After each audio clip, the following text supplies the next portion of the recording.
বাংলাদেশের একটা বিরাট নাম করা জনপুরি হুজুরের সব খানদানের ছেলে আছে না, আব্বাসি বলে, ওনারা হচ্ছে এই নবীর চাচার বংশের ছেলে, সব নবী বংশে। শুনছেন না শোনেন নে? আমার নবী পাককে আল্লাহ পাক পুত্র সন্তান দিয়েছিলেন। শিশুবেলায় আল্লাহ তিনাদেরকে তুলে নিয়েছেন। কেন তুলে নিয়েছেন? ইব্রাহিম নবীর সন্তান নবী হয়েছে, আর আমার নবীর ছেলে যদি নবী না হয়, বাপের পরিচয় গাছ তোর নাম কি ফলে পরিচয়, তাই না? তাহলে ইব্রাহিম নবীর বাচ্চা নবী হয়ে গেল আর আমার রাসূলের বাচ্চা নবী হতে পারলো না? এই জায়গায় একটা কোন জায়গায় মান শানটা একটু ছোট মতো হয়ে যাচ্ছে না?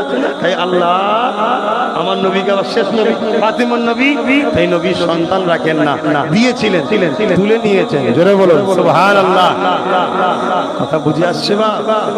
তো আসুন আমরা দয়ার নবী শানে একটু সালাত ও সালাম দেবো। ইয়া নবী সালাম